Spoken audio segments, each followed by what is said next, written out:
Jagan service batch అధికారులుగా చలామణి అయిన వారికి చట్టబద్ధంగా చుక్కలు చూపించేందుకు ప్రభుత్వం ప్రయత్నాలు చేస్తోంది. ఇందులో భాగంగా ఎక్కడా తొందరపాటు అనేది లేకుండా పక్కాగా ఆధారాలు సేకరించి మరీ కేసులు పెడుతున్నారు.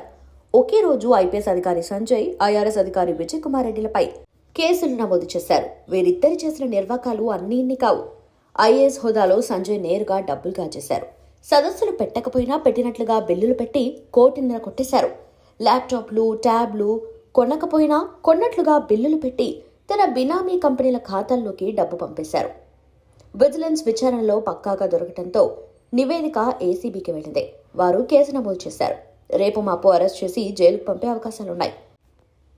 ఇక ఐఎన్పిఆర్ కమిషనర్గా పనిచేసిన విజయ్ కుమార్ రెడ్డి అనే ఉద్యోగి చేసిన నిర్వాకాలు అన్నీ ఇన్ని కావు. జగన్ రెడ్డి అధికారంలోకి రాగానే రాష్ట్రంపై వాలిపోయిన ఆయన ప్రకటనలు అంటే సాక్షికి, జగన్ కు బాకా కొట్టే మీడియాకు మాత్రమే ప్రకటనలు ఇచ్చారు. ఇందుకోసం నిబంధనలు ఉల్లంఘించారు. ఆయనపైన కేసులు నమోదయ్యాయి. ఇంకా పలువురు అధికారులపై విచారణ జరుగుతుంది. ముఖ్యంగా ఐపీఎస్ అధికారులు చేసిన నిర్వాకాలను వదిలిపెట్టే అవకాశం లేదు. కక్ష సాధింపులు అనే అవకాశం లేకుండా ఫ్రేమ్ చేస్తున్నారు. ఈ విషయంలో బయటపడటానికి వారు చాలా ప్రయత్నాలు చేస్తున్నారు. కానీ ప్రభుత్వ పెద్దలు కాస్త మెత్తగా ఉన్న క్యాడర్ విరుచుకుపడుతోంది. అందుకే కఠినమైన చర్యలు తీసుకోవాల్సిన పరిస్థితులు ఏర్పడుతున్నాయి.